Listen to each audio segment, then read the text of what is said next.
So hello everybody, कैसे आप सभी लोग। मैं हूं आपका होस्ट और आपका दोस्त देव और स्वागत करता हूं मैं आप सभी लोगों का एक बार फिर से मेरी इस प्यारी सी यूट्यूब चैनल पे। गाइस, आज हम लोग करने वाले हैं सीए इंटरमीडिएट टैक्सेशन की May 24 आरटीपी की एमसीक्यूज प्रैक्टिस। हर एग्जाम में, हर सब्जेक्ट में सीए इंटर के इंस्टीट्यूट ने 30% एमसीक्यूज को इंट्रोड्यूस कब का कर दिया है नई स्कीम में। एंड एमसीक्यूज की इंपॉर्टेंस बहुत ज्यादा है अगर आपको स्कोर करना है, specially for a subject like taxation. तो भाई आज का वीडियो बड़ा जरूरी है। इससे पहले एक वीडियो आया था जिसमें हमने सितंबर 24 की आरटीपी को कवर किया था, तो अगर आपने वो नहीं देखा है तो ये वीडियो के बाद वो भी देख लेना भाई। एंड एक और चीज, इस पर्टिकुलर वीडियो के मेरे पास हैंड रिटन सॉल्यूशंस रेडी है जो आपको कहां मिलेंगे, हमारे टेलीग्राम ग्रुप पर मिलेंगे। तो भाई लिंक आपको वीडियो के डिस्क्रिप्शन में मैंने दे दी है, जाके ज्वाइन कर लेना। और भाई अगर सेशन पसंद आए तो यार लाइक करना। आप लोग कमेंट क्यों नहीं करते हो कि आपको कैसा लगा सेशन? यार मुझे पता नहीं चलता है। कमेंट करो कि अगर आपको सेशन अच्छा लगा। कोई फीडबैक्स भी welcome, all feedbacks are welcome as well. और भाई अगर चैनल हेल्पफुल लग रहा है तो सब्सक्राइब मार देना यार, बहुत मोटिवेशन मिलता है भाई आप लोग सब्सक्राइब मारते हो तो। ठीक है, चलो चलो चलो, ज्यादा समय नहीं बर्बाद करते और शुरू करते हैं आज के हमारे डिस्कशन के साथ। एक और चीज, कैलकुलेटर लेके रखो, क्योंकि जब मैं ऐसे सॉल्व करवाऊंगा ना, कैलकुलेटर पे आपका कॉन्फिडेंस बढ़ेगा। इधर कैलकुलेटर पे आपका कॉन्फिडेंस बढ़ा, उधर एग्जाम में आपका कॉन्फिडेंस बढ़ा, ये समझ के रखना। ठीक है, चलो भाई शुरू करते हैं हमारी आरटीपी को with a case law on income tax law, sorry with a case study on income tax law. आओ, अब ना May 24 में इंस्टीट्यूट ने, मैं आपको बताऊं, 3 अमेंडमेंट्स को इंट्रोड्यूस किया था। जहां तक मेरा आइडिया है, there were 3 major amendments in income tax. एक था इंश्योरेंस प्रीमियम अंडर 1010D, एक था एमएसएमई 43B सबसेक्शन H, और एक था आपका टीसीएस अंडर 2061G। ये केस स्टडी की खास बात बताओ क्या है, ये तीनों ही अमेंडमेंट्स इस पर्टिकुलर केस स्टडी में, सॉरी इस पर्टिकुलर आरटीपी में कवर्ड है। तो भाई आज का वीडियो कितना इंपॉर्टेंट है आपको ये देख के ऑलरेडी पता चली गया होगा। एंड 43B सबसेक्शन H पे ऑलरेडी इंस्टीट्यूट ने एक एडजस्टमेंट डाल दिया था, एक एमसीक्यू डाल दिया था इन सितंबर 24 एग्जाम्स एज वेल। तो भाई स्किप करने की सोचना ही मत, ये तीनों बहुत ही क्रिटिकल पॉइंट्स है जो आज मैं कवर करने वाला हूं, और ऐसे कवर कराऊंगा कि आपको मस्त समझ में ही आ जाएगा। ठीक है, चलो अब हम शुरू करते हैं। आओ आराम से पढ़ते हैं। Case scenario, mister Akash aged 47 years is a CEO in BAC Enterprises Private Limited. During the previous year 23-24 he has earned the following income. सबसे पहले तो भाई बंदा कौन है? नॉर्मल है, ना सीनियर सिटीजन है ना सुपर सीनियर सिटीजन है। दूसरी चीज, ही इज अ रेसिडेंट, है ना। अगली चीज, ये कंपनी का सीईओ है, तो डेफिनेटली उसको कंपनी से कोई इनकम तो मिलती होगी। तो ये देखो दिया हुआ है सैलरी ऑफ ₹45 lakhs, ये इसकी सैलरी इनकम दी हुई है। Long term capital gain on sale of listed equity shares paid amounting to 6,54,000। कहना है ये आपकी 112A वाली इनकम हो गई। यस भैया, ये हमारी 112A वाली इनकम हो गई। ठीक है, dividend of 12 lakh from shares of Indian companies, ये आपकी इनकम फ्रॉम अदर सोर्सेस हो गई। Interest on savings bank with SBI of 16,000, ये भी income from other sources. And interest on fixed deposit with bank of Baroda of 45,000, ये भी आपका income from other sources. तो इसकी थोड़ी सी इनकम की बाइफर्केशन दी गई है। Mister Akash has made the following payments towards medical insurance premium. Can I say he will be eligible for deduction under section 80D। Alright, तो अभी 80D में देखो क्या क्या है। Medical premium of his spouse age 43 years 13,500 by cheque. Medical premium of his mother age 65 years 26,670 by cheque. And preventive health checkup of 5,500 each for his wife and mother in cash. ठीक है, अब इस पर जब relevant MCQ आएगा ना, इसकी total income भी हम कैलकुलेट करेंगे। There is an MCQ. ठीक है, अब आती है मुद्दे की बात। अच्छा ये भी पढ़ लेता हूं। Mister Akash also incurred medical expenses by credit card of 17,000 for the treatment of his mother and 27,000 of his father who is 67 years old। ठीक है, ये पूरा आपका टोटल इनकम का कंप्यूटेशन का पार्ट है। अब आती है मुद्दे की बात। ये हमारा पहला अमेंडमेंट है, दैट ये हमारा उस वक्त का पहला अमेंडमेंट था, दैट इज सेक्शन 1010D। मैं आपको बताऊंगा, टेंशन मत लेना। He has multiple life insurance policies, the details of such policies are as given under. तो आप देख रहे हो 1 2 3 4 और 5 पॉलिसीज यहां पर है। ठीक है, सबकी डेट ऑफ इश्यू दी हुई है। Annual premium excluding GST and total premium. Date of maturity दी गई है, consideration received on maturity and sum assured. Don't worry, मैं आपको प्रॉपर्ली समझाऊंगा क्या अमेंडमेंट है। ठीक है, आगे। On the basis of the facts given below, Choose the most appropriate answer to question number 1 to question number 5 below based on the provisions of Income Tax Act 1961. पहला सवाल, which are the life insurance policies in respect of which Mr. Akash would be eligible for exemption under section 1010D in respect of maturity proceeds? Choose the option most beneficial to Mr. Akash. आ जाओ, अभी ना मैं तुमको एक चीज बताता हूँ. एक सेक्शन है इनकम टैक्स एक्ट में, दैट इज सेक्शन 1010D.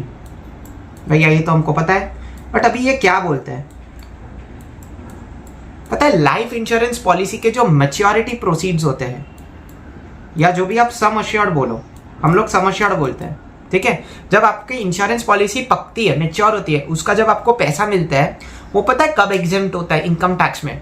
जब आपका एनुअल प्रीमियम आपके सम अश्योर्ड के 10% तक का हो. मतलब if it is this particular value, if your annual premium is less than और equal to 10% of your capital sum assured, तो इंश्योरेंस पकती है, तो जो मैच्योरिटी प्रोसीड्स होती है ना, वो एग्जेम्प्ट हो जाती है. ठीक है, ये पहले हुआ करता था. अब पता है एक नया इसमें एडिशन हुआ था May 24 एग्जाम्स में. पता है क्या? ये तो पहली कंडीशन थी, तो पहले से ही एग्जिस्ट करती थी. अब इसमें एक और कंडीशन है.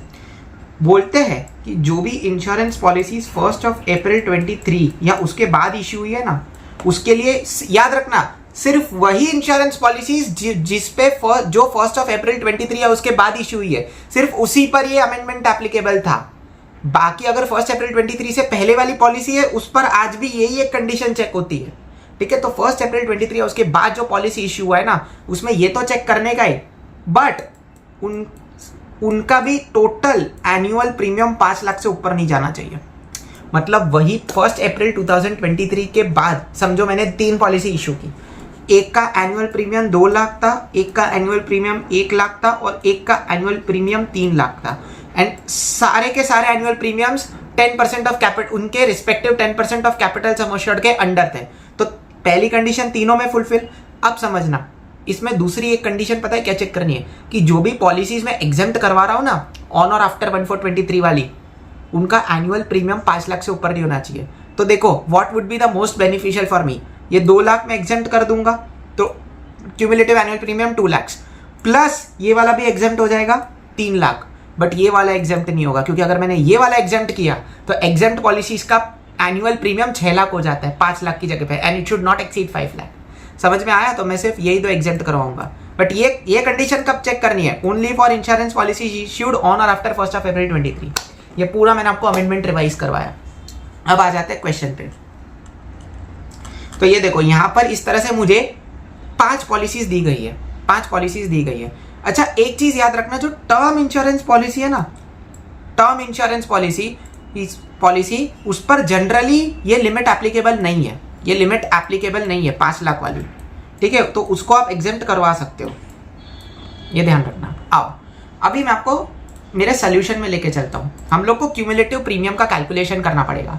तो मैंने क्या किया, पांचों पॉलिसीज कब कब मैच्योर हो रही है, क्योंकि जैसे जैसे पॉलिसीज मैच्योर होगी वैसे वैसे पैसा आएगा, और जैसे जैसे पैसा आएगा मुझे वैसे वैसे डिसाइड करना पड़ेगा ना कि ये वाला पैसा एग्जेम्प्ट है या ये वाला पैसा टैक्सेबल है. हाँ भैया, तो मैंने ना मैच्योरिटी डेट वाइज सारी पॉलिसीज को अरेंज कर दिया. तो देखो, सबसे पहले कौन सा पॉलिसी मेरे को यहाँ पे मैच्योर होता हुआ दिख रहा है? Policy x, which is maturing on 31 मार्च 2026. तो मैंने ये पॉलिसी एक्स सबसे पहले मैच्योर होता हुआ दिखा. नेक्स्ट ये रहा 31 मार्च 32 को policy number Y is getting matured, तो वो मैंने लिख दिया. फिर 31 मार्च 2033 को policy A is getting matured, तो मैंने वो लिख दिया. और 31 मार्च 24 को मेरा पॉलिसी जेड मैच्योर हो रहा है, मैंने वो लिख दिया. क्लियर? अब सुनना, ये पॉलिसी इश्यू कब हुआ था ये जानना बड़ा जरूरी है. कहना ही से कि ये जो मेरा पॉलिसी एक्स है, बस इधर ही ध्यान देना है, ये तो 1 अप्रैल 2017 को इश्यू हुआ है. मतलब कहना से इट इज इश्यूड बिफोर 1 अप्रैल 2023. तो क्या इस पे वो सेकंड कंडीशन चेक होगी 5 लाख वाली? अरे नहीं, इसमें सिर्फ इतना देखना कि वो 10% वाली कंडीशन फुलफिल हो रही है क्या. अगर हाँ, तो इसको सीधा एग्जेम्प्ट मान लेंगे. समझ में आया? तो अब सुनना क्या हो रहा है. इसका एनुअल प्रीमियम मेरे को एक्सक्लूसिव और इंक्लूसिव बोथ ऑफ जीएसटी दिया हुआ है.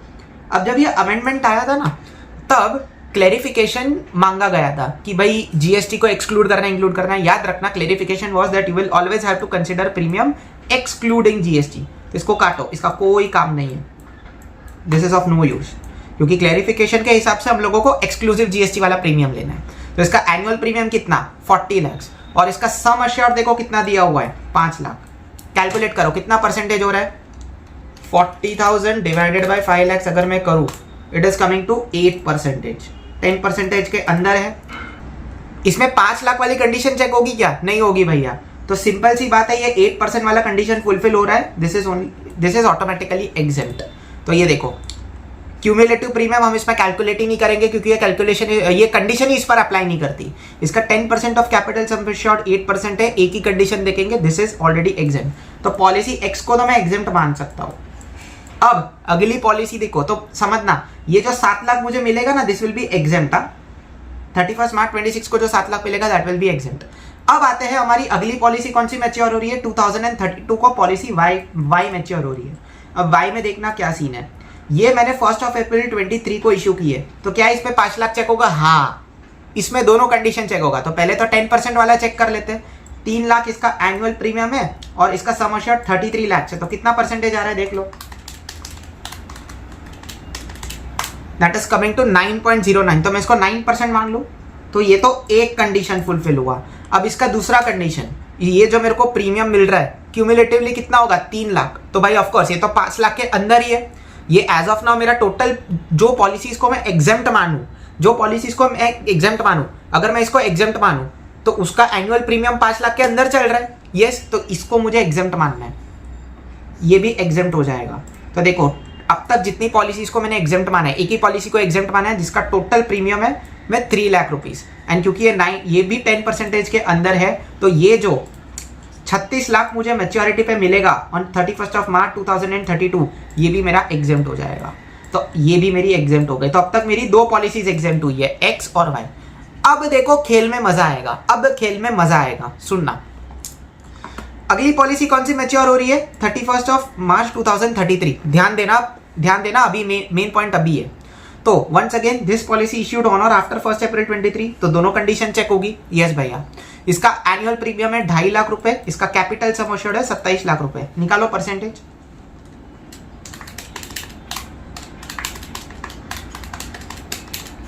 This is coming to 9.25%। तो इसको भी मैं राउंड अप करके 9% मान लू। यस, तो कुछ फर्क नहीं पड़ता राउंड अप करो या ना करो, वैसे भी 10% के अंदर है। तो एक कंडीशन इसका फुलफिल हो गया।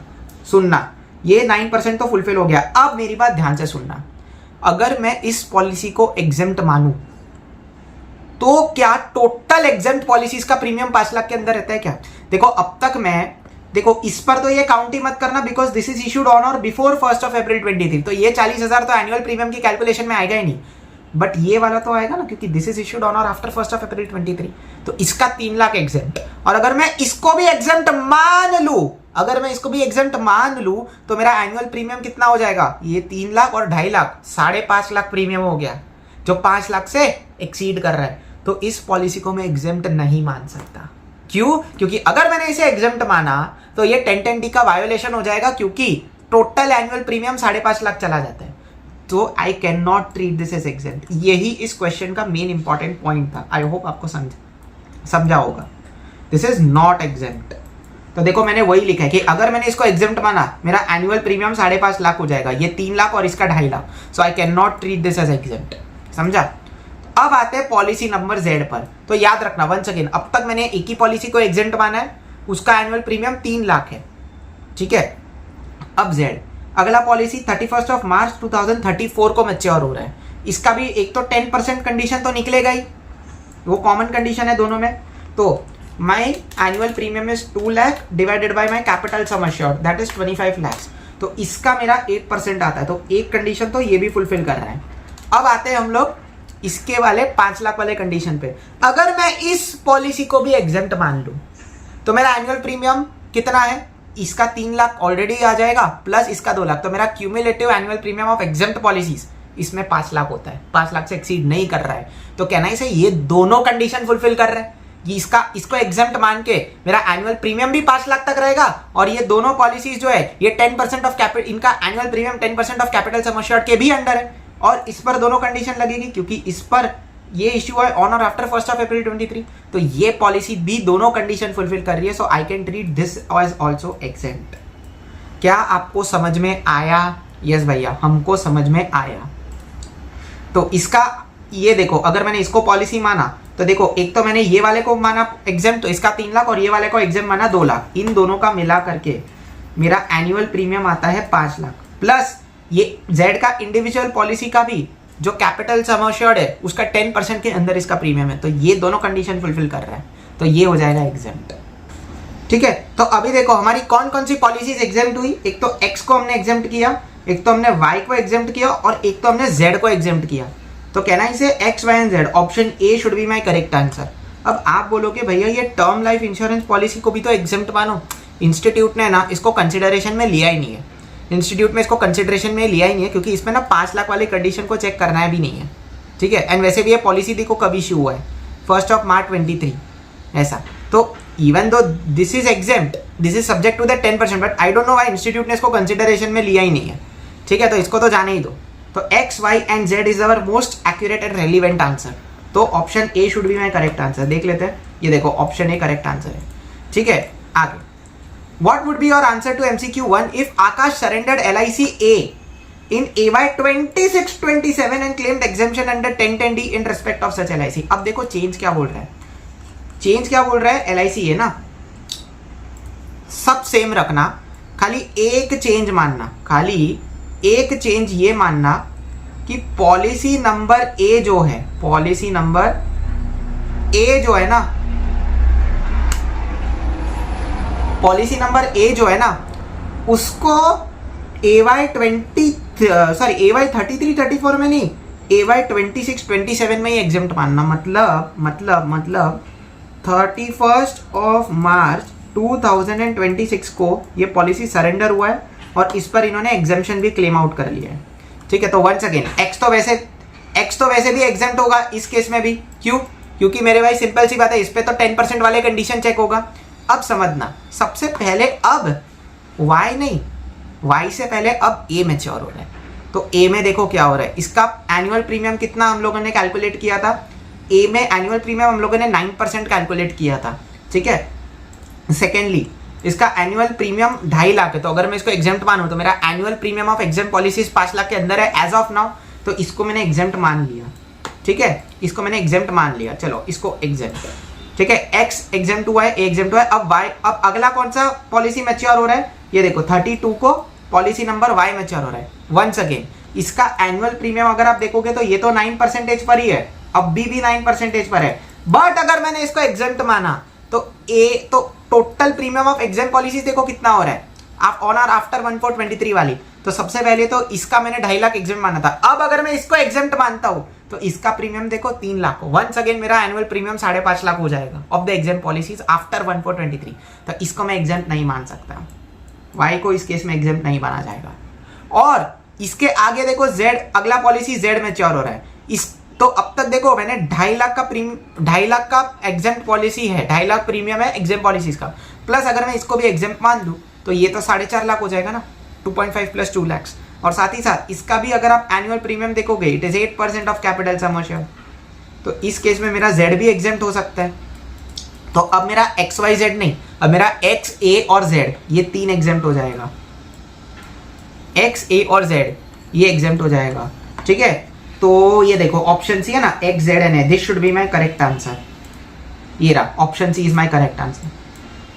समझ में आया? ये पूरा 1010D का अमेंडमेंट था, ये पूरा 1010D का अमेंडमेंट था। आगे बढ़ते boss. Now the question get simple. मेन मेरे को ये चीज समझाना था, बस ये याद रखना कि जितना भी आपने प्रीमियम भरा है उसका आपको ATC में डिडक्शन मिल जाएगा subject to a maximum of ₹1.5 lakh. सीधी बात है ना, 1.5 लाख का डिडक्शन मिल जाएगा, इतना ध्यान रखना। आगे अब ना मैं नॉर्मल तरीके से बाकी के क्वेश्चंस को बाकी के MCQs सॉल्व करता हूँ।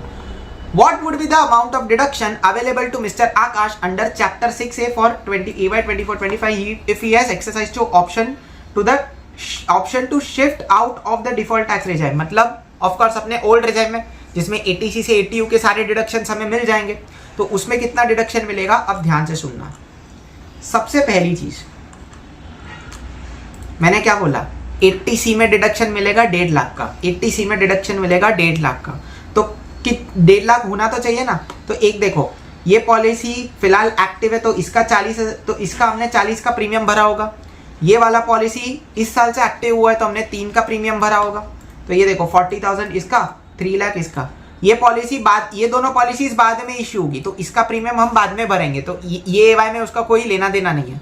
प्लस ये देखो टर्म लाइफ इंश्योरेंस भी तो है 1 मार्च 2023, तो PY 23-24 को हमने ये 80 का प्रीमियम भी भरा होगा। ये मैंने कंसिडर जानबूझ के नहीं किया हुआ है, पता है क्यों? क्योंकि ये दोनों पॉलिसीज का प्रीमियम मिला, X और Y का प्रीमियम मिलाकर की देखो 3.4 लाख है, और हम लोग को मैक्सिमम डिडक्शन 80C में कितनी मिल सकती है 1.5 लाख, तो ये 1.5 लाख इधर कंसिडर हो गया। ठीक है, तो एक तो ये। अब आ जाओ इस क्वेश्चन के एक और क्रिटिकल पॉइंट पे, दैट इज ATD। ATD पे मस्त इन्होंने भाषण दिए। देखो क्या बोलते हैं, mister Akash has made the following payments towards medical insurance premium for health policies taken for his family members. ठीक है, अब फैमिली में उसने स्पाउस को भी कंट्रीब्यूट किया है, मम्मी पापा के लिए भी कंट्रीब्यूट किया हुआ है, सॉरी मम्मी के लिए भी कंट्रीब्यूट किया है। यस, अब समझना 80D में इस पर टोटल डिडक्शन मैक्सिमम कितने की मिल सकती है ये समझो। मुझे एक बात बताओ, असेसी की एज कितनी है? उसकी खुद की एज 47 ईयर्स है। तो कैन आई से for self, spouse, dependent children इस पर 25,000 का लिमिट लग जाएगा मैक्स टू मैक्स।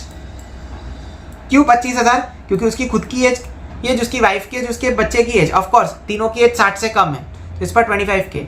इसी के अलावा इसके मम्मी की एज कितनी है? मॉम डैड में से मॉम की एज दी हुई है that she is 65 years old, 65 years old, और उसके पापा 67 ईयर्स ओल्ड है, दोनों ही सीनियर सिटीजन है। तो इस पर तो मदर और फादर दोनों में से किसी एक की भी एज 60 के ऊपर है, तो इसको एक्सेलरेटेड 50,000 वाला लिमिट लग जाएगा for mother and father contribution, तो ये 50K। साथ ही साथ अगर प्रिवेंटिव हेल्थ चेकअप है तो ये वाली लिमिट्स में इंक्लूसिव कैन आई से 5K इंक्लूडेड हो जाएगा, बट दिस शुड, ये कैश में हुआ तो यस भैया, ये इसका पूरा तोड़ता। आओ अब ना ये लिमिट्स को देखते हुए क्वेश्चन सॉल्व करोगे ना तो आपको ATD का भी आंसर आ जाएगा। आओ बॉस आओ।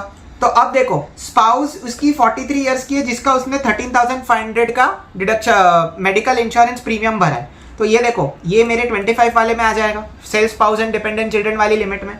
तो यहाँ पे मैं लिख लेता हूँ मेरा प्रीमियम ऑफ स्पाउस 13,500। याद रखना सबसे पहले मैं self spouse and dependent children का कर रहा हूँ यहाँ पर, ठीक है, and 13,500 premium of spouse. Next medical premium for his mother age 65 years 26,670, ये मेरे 50 वाली लिमिट में आ जाएगा क्योंकि मदर फादर है। तो मदर फादर में मैंने यहाँ पे लिख दिया प्रीमियम ऑफ मदर 26,670, ये पेरेंट्स का ग्रुप बनाया मैंने। Next preventive health checkup of 5,500 each of his wife and mother in cash. याद करो प्रिवेंटिव हेल्थ चेकअप सिर्फ 5,000 का मिलता है अगर कैश में किया है तो, and this should also be inclusive in the limits. तो यहाँ पर मैंने वाइफ का health checkup self spouse and dependent children के हेड में डाल दिया, 5,000 ही अलाउड है कैश में, एंड मम्मी के लिए जो दिया था उसका 5,000 दिया हुआ है, 5,500 दिया, उसमें से 5,000 ये वाले 50 की लिमिट में आ जाएगा। यस भैया, क्योंकि देखो ना बोले 5,500 each for his wife and mother. Next mister Akash also incurred medical expenses by credit card of 17,000 for the treatment of his mother, तो ये 17,000 भी इस वाले ग्रुप में बन जाएगा, ठीक है। Secondly and 27,000 of his father who is 67 years old, तो ये पापा के पापा का जो प्रीमियम है वो भी ये 50 की लिमिट में जाएगा 27, और टोटल 44,000 है। तो इन सब का मिला के टोटल अमाउंट देखो कितना होता है, 50K के ऊपर जाएगा, बट ये ATD की कैप फॉर मदर फादर तो 50K तक रेस्ट्रिक्टेड है, तो ये 50,000 यहाँ पर आ गया। और दूसरी चीज premium of spouse and wife that is 13,500 and 5,000, 18,500 आते हैं which is under the limit of 25,000, तो यहाँ पर मुझे एक्चुअल 18,500 कंसिडर करना पड़ेगा। तो इन दोनों का मिला करके मेरे को टोटल डिडक्शन कितनी मिली ATD में, 18,500 and 50,000, 68,500 is my total deduction. क्या आपको ये समझ में आया क्या?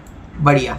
और अब एक और चीज है, याद है यहाँ पर सेविंग्स बैंक अकाउंट की इनकम थी 16,000, इस पर भी तो मुझे 80 TTA की डिडक्शन मिल जाएगी।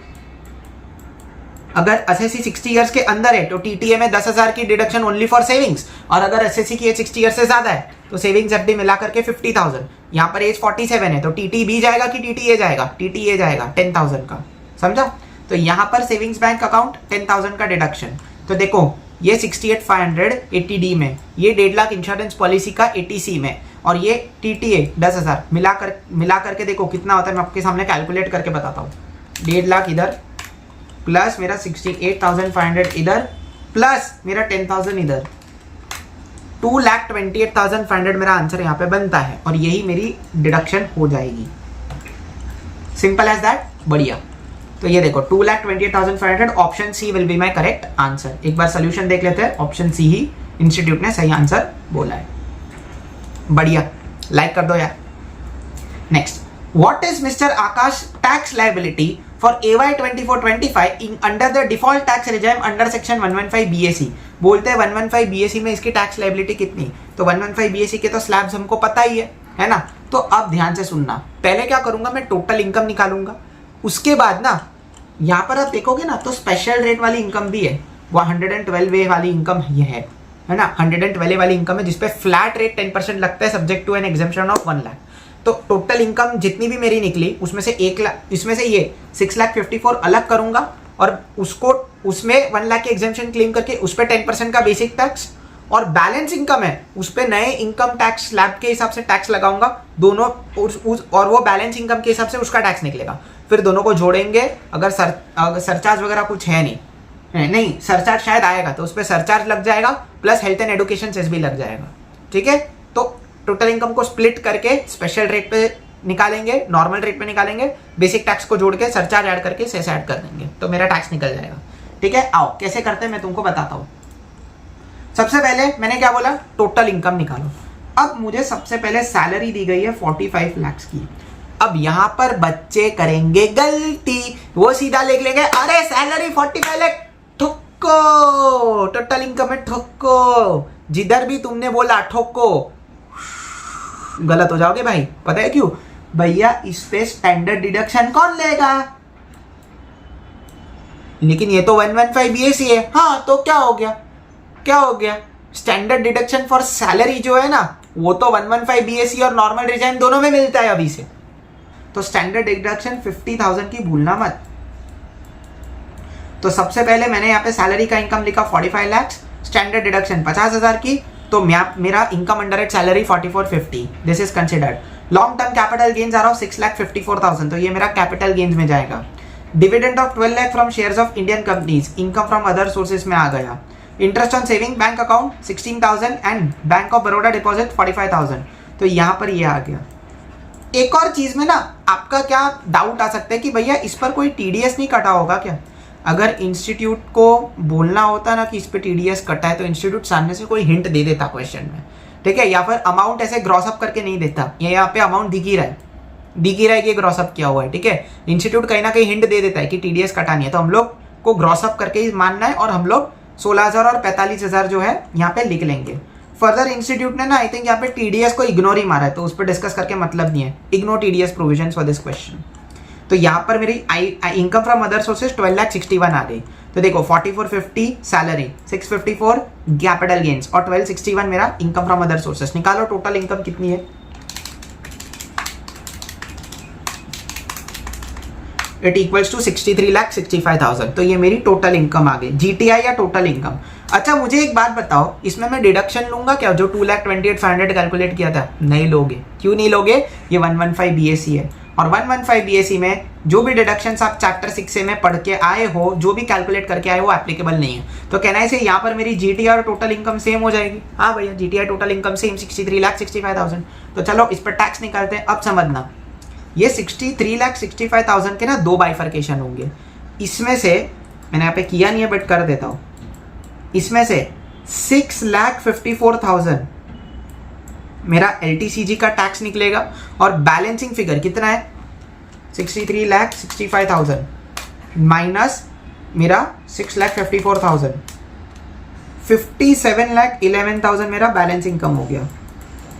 अब इस पे 112A वाला टैक्स लगेगा और ये इनकम स्लैब रेट पे जाएगी। ये मेरी स्लैब रेट के टैक्सेशन वाली इनकम है। समझ में आई बात? चलो, तो सबसे पहले 112A वाली 6,54,000 है। 6,54,000 अप टू 1 लाख एग्जेम्प्ट होता है, 112 है तो एग्जेम्प्ट करके बैलेंसिंग एक्सेस पे मैंने 10% चार्ज कर दिया, तो ये मेरा 55,400 आ गया इनकम पे टैक्स। ये मेरा बेसिक टैक्स आया।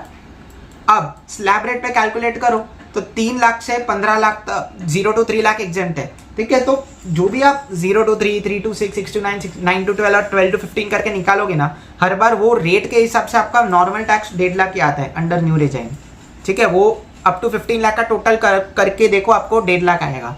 अब 15 लाख के से 57.11 लाख जो है उस पर 30% टैक्स लगता है अंडर द न्यू रिजाइन। तो 15 लाख से अपना बैलेंसिंग इनकम कितना है, 57,11,000, तो उस पर 30% निकाला तो 12,63,300 आया। इन दोनों को मिलाओ, 14,68,700 is your basic tax on slab rate. और अब इन दोनों के बेसिक टैक्स को मैं मिलाऊंगा तो 14,68,700 आएगा। फर्दर मेरी टोटल इनकम देखो कितनी है, 50 लाख से 1 करोड़ तक है।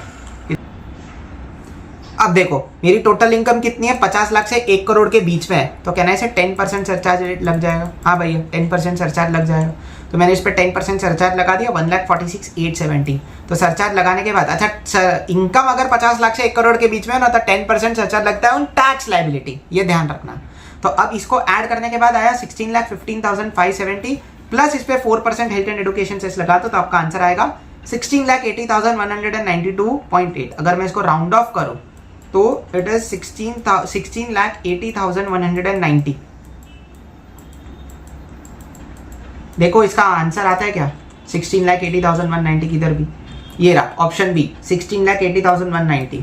तो ये option B should be my right answer यहाँ पर। ये देखो फोर्थ का आंसर है ऑप्शन बी, ठीक है। आओ अब हम फिफ्थ वाले आंसर पे चलते हैं, फिफ्थ वाले क्वेश्चन को सॉल्व करते हैं। What is Mr. Akash tax liability for AY 24-25 if he has exercised the option to shift out of the default tax regime? Simple सा एक ही चेंज होगा, पता है क्या, टोटल इनकम भी वैसे निकलेगी, और सॉरी जीटीआई तक तो सारा कैलकुलेशन सेम है, क्योंकि जीटीआई तक हमको कोई ऐसा कैलकुलेशन नहीं मिला जो ओल्ड रिजाइम में अलाउड है, न्यू रिजाइम में अलाउड नहीं है।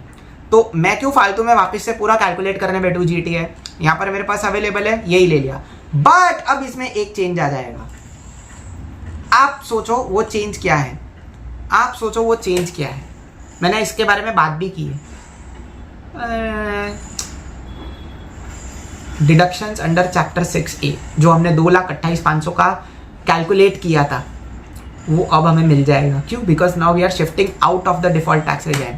अरे तुमको याद है क्या, 2,28,500 इधर हमने कैलकुलेट किया था, तो वो अभी हमें मिलेगा ना, because we are shifting out of the default tax regime under 115 BSE। तो इसमें 63-65 में से ये एक ही चेंज है कि आपको डिडक्शन मिल जाएगा, और इस केस में मेरी जीटीआई टोटल इनकम वेरी करेगी।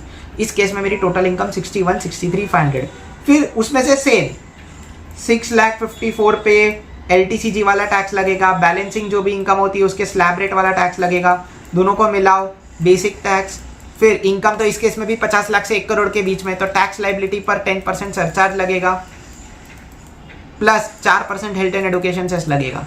तो वंस अगेन यहाँ पर देखो special rate of income tax तो उतना ही रहेगा 55,400, बट यहाँ पर मेरी जो बैलेंसिंग इनकम है जो स्लैब रेट में जानी चाहिए दैट कम्स टू 54,82,500, उस पर मैंने टैक्स लगाया 0 to 2.5 lakhs nil, 2.5 lakhs to 5 lakhs पे 5%, 5 लाख to 10 लाख पे 20% और बाकी पे 30%।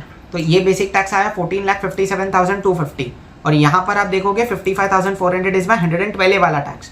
तो यहाँ पर मिला करके मेरा बेसिक टैक्स आता है 15,12,650, लगा दो 10% सरचार्ज, ये फिगर आएगा, लगा दो 4% हेल्थ एंड एजुकेशन से, सरचार्ज नहीं है, तो मेरा फिगर आएगा 17,30,471.6।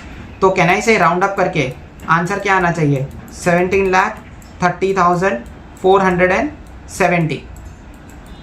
देखो ऑप्शन है क्या, ये रहा 17,30,470, ऑप्शन ए ही मेरा सही होना चाहिए। ये देखो फिफ्थ का आंसर है ऑप्शन ए। मजा आया, ये मेरा पूरा केस स्टडी था जिसमें मैंने एक बहुत ही इंपॉर्टेंट अमेंडमेंट कवर करवाया है, ठीक है। अब हम लोग 3 और एमसीक्यूज करेंगे जिसमें से 2 एमसीक्यूज आपके 2 और अमेंडमेंट्स पर बेस्ड है, ठीक है। तो अभी तो सेशन छोड़ना है। अब जो आपका 6th एमसीक्यू इंस्टीट्यूट ने पूछा है ना, that is based on the amendment of section 43BH। तुमको एक बात बताओ क्या, मेरे आर्टिकलशिप में ना जब ये सेक्शन इंट्रोड्यूस हुआ था, मैं इस पर्टिकुलर सेक्शन पे पूरा 2-2.5 घंटे का प्रेजेंटेशन दे चुका हूँ ऑफिस में मैं पूरा 2-2.5 घंटे का इस पर्टिकुलर टॉपिक पे प्रेजेंटेशन दे चुका हूँ। तो बहुत ही ज़्यादा डीप है ये, मतलब बहुत कंफ्यूजन चल रहा है मार्केट में इस पर्टिकुलर अमेंडमेंट को लेके। ये मैंने तुमको एक प्रैक्टिकल एज दिया। मतलब काफी लोग ना ड्यू डेट ही कैलकुलेट नहीं कर पाते। आज भी आप आर्टिकलशिप में ना, जो आपके कलीग्स आर्टिकलशिप में, कभी पूछना उनसे कि 43BH का इंप्लीकेशन अपने टैक्स ऑडिट में कभी किया है क्या, वो आपको देखो बोलेंगे ड्यू डेट कैलकुलेट करने में दिक्कत आ रही है, ये वो है ना। तो ये बड़ा ही प्रैक्टिकल सेक्शन है, बड़ा ही प्रैक्टिकल सेक्शन है भाई, है ना। तो टेंशन नहीं लेना। एकेडमिकली आपको पता है, मतलब इसमें बहुत सारे कंफ्यूजन्स है कि कैपिटल गुड्स पे लेना है क्या 43BH, फिर टीडीएस के डिसअलावेंस पे अट्रैक्ट करती है क्या 43। आपको वो सब सोचने की जरूरत नहीं है क्योंकि आप अभी पढ़ रहे हो, है ना। एंड एकेडमिकली मैं तुमको बोलूँ बस दो ही चीज़ें इंपॉर्टेंट है। एक तो नंबर ऑफ डेज इंपॉर्टेंट है,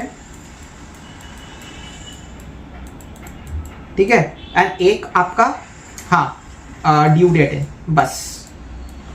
एकेडमिकली इंस्टीट्यूट ना आपसे यही इतनी एक्सपेक्टेशन रखता है। सेकेंडली सितंबर 24 में ना इंस्टीट्यूट ने इसमें अराउंड 4 से 5 मार्क का कुछ तो पूछा है। मैं जब सितंबर 24 का पेपर एनालाइज कर रहा था ना, तब पीजीपीपी वाला सवाल आता ना, उसमें ये दो लाइन का ये एडजस्टमेंट डाल दिया था। साथ ही साथ इस पर एक एमसीक्यू भी आया था विच वॉज अराउंड 2 मार्क्स। तो आप कंबाइन करो 4 से 5 मार्क का, तो ये इंपॉर्टेंट है, ठीक है। इंस्टीट्यूट ने डाला हुआ क्वेश्चन है, ठीक है। आ जाओ, अब मैं तुमको जितना करा रहा हूं ना बस उतना करना, बाकी ओके कंफ्यूजन में आना मत। मेरे पास तुम्हारे लिए ये चार्ट है, तुमने इतना चार्ट कर लिया ना मेरे भाई, तुम्हारा पूरा अमेंडमेंट कवर। ये इतना ही चार्ट करना है, हाँ भैया इतना ही चार्ट करना है। सबसे पहले तो याद रखना कि 43B सबसेक्शन H जो है वो क्या बोलता है, देखो 43B क्या बोलता है, कुछ खर्चे जो आपको सिर्फ पेमेंट बेसिस पे डिडक्शन मिलेगी, जिसकी जैसे टैक्स आपने कोई पे किया, सेस आपने कोई पे किया, सिर्फ पेमेंट बेसिस पे डिडक्शन मिलेगा। कोई आपने प्रीमियम पे किया, सिर्फ पेमेंट बेसिस पे डिडक्शन मिलेगा। याद आ रहा है ना वो सेक्शन पूरा। इंडियन रेलवे की एसेट्स को यूज किया, सिर्फ पेमेंट बेसिस पे डिडक्शन मिलेगा। अब मेरी बात ध्यान से सुनना, इसी में एक क्लॉज एच ऐड हुआ है जो क्या बोलता है पता है, बोलता है कि अगर आपने किसी माइक्रो या स्मॉल एंटरप्राइज, उसका क्लासिफिकेशन क्या है भूल जाओ, उसका भी क्लासिफिकेशन है एमएसएमई एक्ट में, बट वो इंपॉर्टेंट नहीं है। माइक्रो या स्मॉल एंटरप्राइज से अगर आपने कोई माल उधारी पे लिया है और अगर आपने एमएसएमई एक्ट के ड्यू डेट के अंदर पे नहीं किया, वो खर्चा डिसअलाउ, है ना। अब मेरी बात ध्यान से सुनना, ये चार्ट बड़ा इंपॉर्टेंट है। आपको अपने आप से सिर्फ 2 सवाल पूछने हैं। क्या आपने ड्यू डेट के अंदर पैसा दिया कि नहीं, पहला सवाल। क्या आपने ड्यू डेट के अंदर पैसा दिया या नहीं, पहला सवाल अपने आप से पूछने का। भैया ड्यू डेट क्या है, याद रखना, अगर सप्लायर और मेरे बीच में कोई अग्रीमेंट नहीं है तो 15 डेज, और अगर 15 डेज काउंट होगा, और अगर अग्रीमेंट है तो जितने दिनों का अग्रीमेंट है, या 45 days which ever is less, ठीक है। तो 15 डेज अगर कोई अग्रीमेंट नहीं है तो, और अग्रीड डेज या 45 डेज अगर अग्रीमेंट है तो, इन दोनों में से विच एवर इज लोअर, ठीक है। तो पहला सवाल पूछने का अग्रीमेंट है या नहीं है, और उस हिसाब से ड्यू डेट कैलकुलेट करने का, और फिर देखने का क्या ड्यू डेट में पे हुआ है क्या। अगर पे हो गया है तो डिसअलावेंस नहीं आएगा, डिडक्शन मिल जाएगा। लेकिन अगर पे नहीं किया है तो अपने आप को दूसरा सवाल पूछने का, पे नहीं हुआ है ना ड्यू डेट में, तो ही अपने आप को दूसरा सवाल पूछने का कि क्या उस पर्टिकुलर ईयर, जिस पर्टिकुलर ईयर में लाइबिलिटी आई थी, उस पर्टिकुलर ईयर के 31 मार्च को वो सम आउटस्टैंडिंग था क्या ना। अगर इसका जवाब भी नहीं आता है तो इररिस्पेक्टिव ड्यू डेट पे किया ही नहीं किया है, ये अलाउ हो जाएगा। लेकिन अगर ड्यू डेट में भी पे नहीं किया है और 31 मार्च को भी आउटस्टैंडिंग है सम, तो ही डिसअलावेंस अट्रैक्ट होगा। दूसरी चीज, ये ड्यू डेट का कैलकुलेशन आपको ऑलरेडी बता चुका हूं मैं, 15 दिन। अगर अग्रीमेंट नहीं है तो, अग्रीमेंट है तो 45 डेज या agreed days which ever is less. और एक चीज, ये सिर्फ माइक्रो और स्मॉल एंटरप्राइज को अप्लाई करते हैं, ये मीडियम एंटरप्राइज के लिए एप्लीकेबल नहीं है। तो मीडियम एंटरप्राइज से मान लिया तो सीधा अलाउ कर देना। अब क्विकली एमसीक्यू सॉल्व करके देखो कितना होता है, कैसे होता है ये। Mister Anil started business of manufacturing tables in February 2024. He follows mercantile system of accounting, मतलब credit purchases होगी उसकी. He purchased wood from Mr. A, B and Mr. C. The details of purchases and payment are as under. Mr. A a micro enterprise, micro से खरीदा हुआ है, क्या इस पर 43BH लगेगा, हाँ लग जाएगा। तो इस पर सेक्शन एप्लीकेबल है, चेक करना पड़ेगा। देखो डेट ऑफ परचेज कब है, 15th of February 2024, और purchase amount is 5 lakhs। Payment देखो क्या बोलता है, payment due as per return agreement if any. तो यहां पर बोलता है within 30 days from the date of purchase. सबसे पहले ड्यू डेट क्या होगा समझो, मैंने क्या बोला, अग्रीमेंट है तो 45 दिन या agreed days which ever is lower, agreement अगर है तो 45 दिन या agreed days which ever is lower, तो यहां पर 45 डेज या 30 days which ever is lower, 30 days. तो अब अगर आप देखो 15 फरवरी से ड्यू डेट क्या है, 15 फरवरी से ड्यू डेट क्या है, तो 15 से 25 फरवरी 10 दिन, फिर 26, 27, 28, 1 एंड 2, 2 मार्च को मेरा क्या हो जाता है, 15 दिन कंप्लीट होता है। एंड मार्च से अराउंड 17 या 18 मार्च के से आ जाएगा। मैं अभी के लिए 17 मार्च कंसीडर कर रहा हूँ भाई, अगर 2-3 दिन आगे पीछे हो गया ना तो उससे मेरा आंसर चेंज नहीं होगा, टेंशन मत लेना, ठीक है। 17 मार्च मेरा ड्यू डेट आता है। तो क्या मैंने ड्यू डेट के अंदर पे किया है, भाई मेरा पेमेंट डेट 29 मार्च है, भाई बहुत गैप है तो टेंशन ही नहीं लेना। हाँ, तो 17 मार्च को तो मैंने वैसे भी पे नहीं किया, तो whether paid under the due date, no. अब आंसर नो आया ना तो अपने आप को दूसरा सवाल पूछने का, क्या 31 मार्च को आउटस्टैंडिंग था क्या?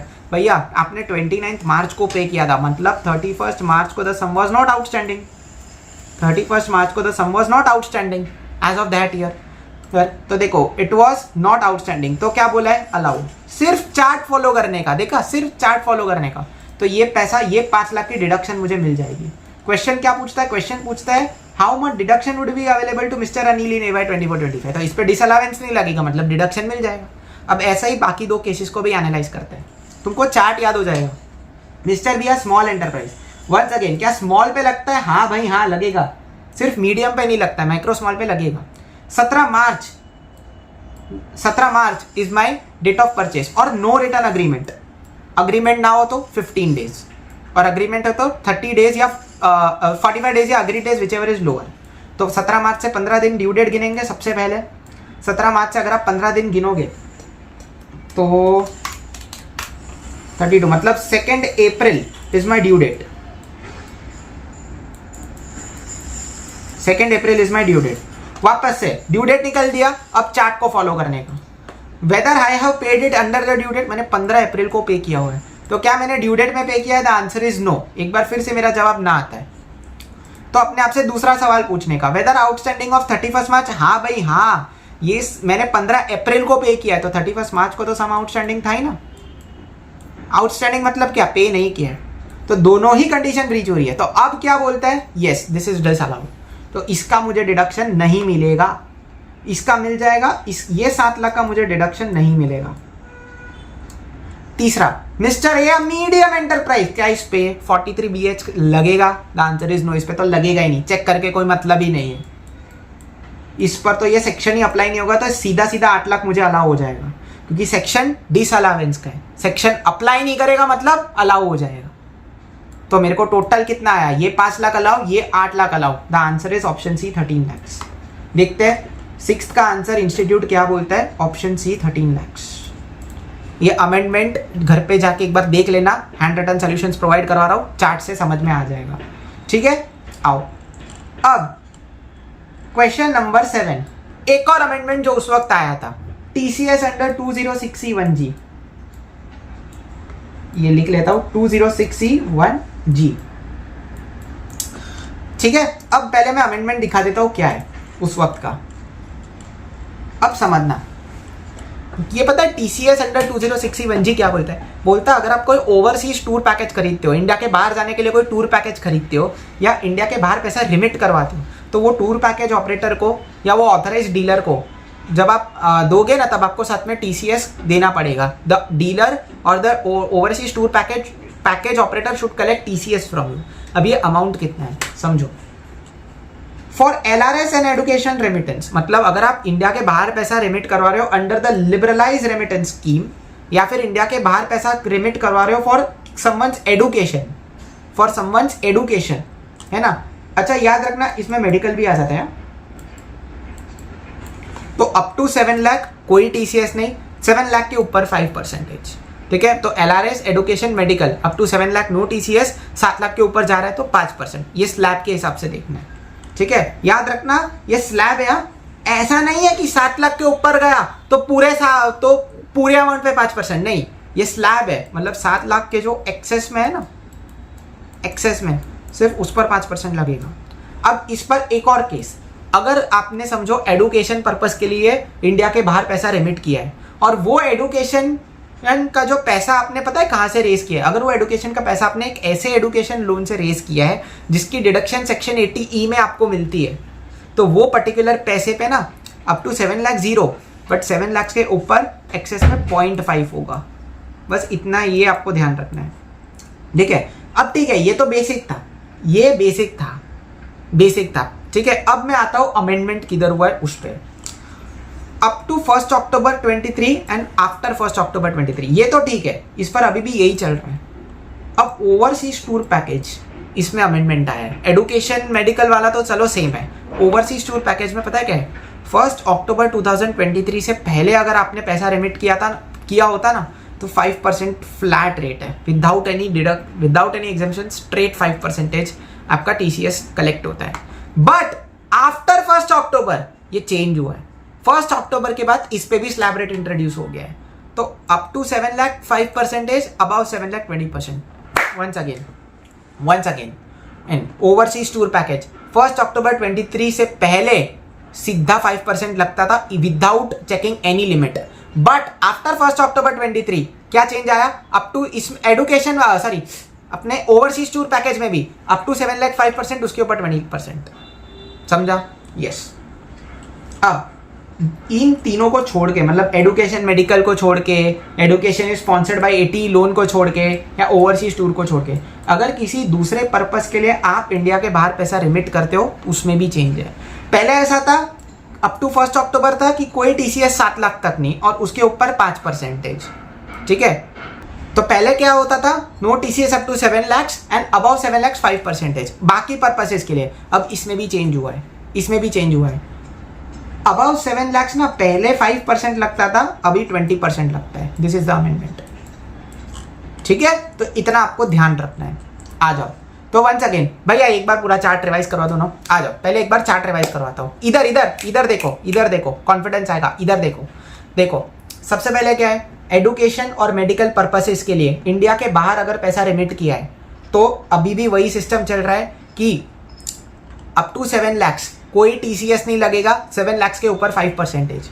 अगर आपने एडुकेशन के लिए रिमिट किया है but that education money is sponsored by a loan जिसकी डिडक्शन 80E में मिलती है, तो सिस्टम सेम है, up to 7 lakh 0%, but 7 lakh के ऊपर 5 नहीं 0.5।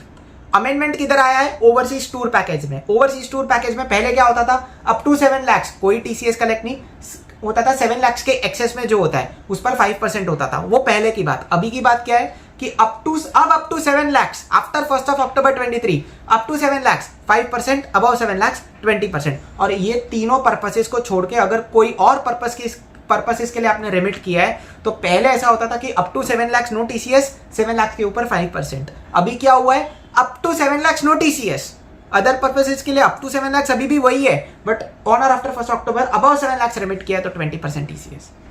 This is the entire chart. ये 4 केसेस में आपका पूरा अमेंडमेंट कवर हो गया। अब आ जाओ, मैं तुमको क्वेश्चन भी करवाता हूं इस पे। अब देखो, mister Sunil took an education loan of 8 lakh, कहने से ये मेरा दूसरा केस हो गया जहां पर मैं लोन लेता हूं एडुकेशन का जिसकी डिडक्शन मुझे 80E में मिल जाएगी और फिर वो लोन के पैसे को मैं इंडिया के बाहर रिमिट करवाऊंगा। यस। और 1 जुलाई 2023 को लोन लिया है from SBI for his sons MBA from university of Oxford and remitted the said amount through the same bank which is an authorized dealer under the liberalized remittance scheme। अब मुझे एक बात बताओ, इसमें डेट से फर्क पड़ेगा क्या? चार्ट में देख के मुझे बताओ, इसमें डेट से फर्क पड़ेगा क्या? नहीं, इसमें डेट से कुछ फर्क नहीं पड़ता है, क्योंकि पहले भी वही केस था, अभी भी वही केस है। ये देखो ना, फर्क overseas tour package and others में है, बाकी एडुकेशन मेडिकल के लिए अभी भी वही सिस्टम चल रहा है। क्या है कि अप टू 7 लाख कोई TCS नहीं, 7 लाख के एक्सेस में जितना है उस पर 0.5% TCS कटेगा। तो मुझे एक बात बताओ, इसमें 7 लाख के एक्सेस में कितना अमाउंट है? भाई टोटल अमाउंट 8 लाख रिमिट किए हैं, तो 7 लाख के एक्सेस में मेरा 1 लाख है जिस पर under 2061G 0.5% TCS authorised dealer द्वारा कलेक्ट किया जाएगा। ठीक है, ये पहला। ही further remitted 2 lakhs on 15th October to his son for his personal expenditure out of his personal savings. पहली चीज तो वो किस पर्पस के लिए किया गया है, पर्सनल खर्चा, मतलब कहने से ये मेरा अदर्स में आ जाएगा। भैया क्यों अदर्स में आ जाएगा, क्योंकि ना तो ये एडुकेशन के लिए है, ना तो ये मेडिकल पर्पस के लिए है, ना तो ये मेरा क्या बोलते हैं, ना तो ये एडुकेशन के लिए है, ना तो ये मेडिकल के लिए, ना तो ये ओवरसीज टूर प्रोग्राम के लिए है, ये अदर्स में आ जाएगा क्योंकि पर्सनल खर्चा है। और कब रेमिट किया हुआ है, 15 अक्टूबर, मतलब कहने से आफ्टर 1 अक्टूबर। तो अब मैंने क्या बोला था, अदर्स में क्या आ जाएगा, अप टू 7 लाख, तो कोई टीसीएस नहीं, बट एक्सेस ऑफ 7 लाख जितना है उस पर 20% टीसीएस चार्ज होगा। पहले 5% होता था, अदर्स में दिखा देता हूं, ये देखो पहले 5% होता था, अब 20% होता है, ठीक है। तो अब मेरी बात ध्यान से सुनना, ये जो 7 लाख की कैप है ना, ये अलग अलग पर्पसेस के लिए नहीं, अलग अलग पर्पस के लिए अलग अलग 7 लाख की नहीं, टोटल है। मैंने जब पहला रेमिटेंस किया तभी वही 7 लाख के ऊपर गया ना, तो अब ये जो मैं 2 लाख कंसिडर करूंगा ना, ये पूरे 2 लाख पे मेरा लगेगा टीसीएस, ठीक है। मतलब इट इज नॉट सेपरेट कि भाई इस पे भी 7 लाख चेक कर, इस पे भी 7 लाख चेक कर, नहीं, सारे मिला करके 7 लाख होने चाहिए, ठीक है, तो ही एग्जेम्प्ट है टीसीएस वाले प्रोविजन से, ठीक है। तो अब ये तो कहने से ये तो 7 लाख की लिमिट तो इधर ही एग्जिस्ट हो गई, तो ये पूरे 2 लाख पे 20% टीसीएस लगेगा। हाँ भैया, पूरे 2 लाख पे 20% टीसीएस लगेगा। फिर हाँ, and Mr. Sunil also remitted 6 lakhs on 20th of March 24 out of his personal savings under LRS through Union Bank for his sister's medical treatment in London। Medical treatment है भाई, तो एडुकेशन एंड मेडिकल ट्रीटमेंट आ गया अपना first वाला case. तो इसमें भी क्या था, up to 7 lakhs no TCS, 7 lakhs के ऊपर अगर गया तो सीधा 5%, बट मेरा 7 लाख का तो लिमिट पहले ही एग्जॉस्ट हो चुका है, तो कहना चाहिए पूरा 6 लाख। डेट यहाँ पर भी मैटर नहीं करती क्योंकि ये मेरा फर्स्ट केस है। देखो सेकेंड केस और फर्स्ट केस में मेरी डेट मैटर नहीं करती, यहाँ पर मैंने कॉमन पूल में दिखा हुआ ये चीज़, तो सीधा 5% चला जाएगा 6 lakhs पर, तो 6 lakhs पर 5% टीसीएस कलेक्ट किया जाएगा। Mr. Sunil has furnished undertaking containing the details of earlier remittance to bank, BOI and UBI. What is the amount of tax to be collected from Mr. Sunil in respect of the remittance amounts to his son and sister? Son and sister ये सबका TCS total कितना collect हुआ देखते हैं। तो सबसे पहले 8 लाख का रेमिटेंस हुआ था, उस पर हमने एक्सेस 1 लाख पे 0.5% कलेक्ट किया, ठीक है। तो ऑप्शंस देखते हैं, TCS 0.5% of 1 lakh in respect of remittance made to sons education, ठीक है, अब तक तो ये ऑप्शन सही है। इसके बाद अगला रेमिटेंस हुआ है 15 अक्टूबर को, जिस पर हमने पूरे 2 लाख में 20% टीसीएस कलेक्ट किया है, ठीक है। 5% ऑफ 2 lakhs, हाँ देखो यहाँ पर मुझे ये ऑप्शन यहाँ पे गलत हो गया, तो ऑप्शन ये तो सही नहीं है। TCS at the rate 5% in respect of sons education, हाँ ये सही है। 20% of the entire 2 lakhs in respect of sons personal expenditure, ये 20% यहाँ पर भी हमने कलेक्ट करवाया। और ये जो 6 लाख रुपए है उस पर हमने कितना 5% करवाया for personal savings to sisters medical education, and 5% of 6 lakhs in respect of remittance of sisters medical treatment. Option B should be my correct answer. देख लेता हूँ एक बार, 7th का मेरा आंसर चलता है ऑप्शन बी, यस हो गया, बढ़िया।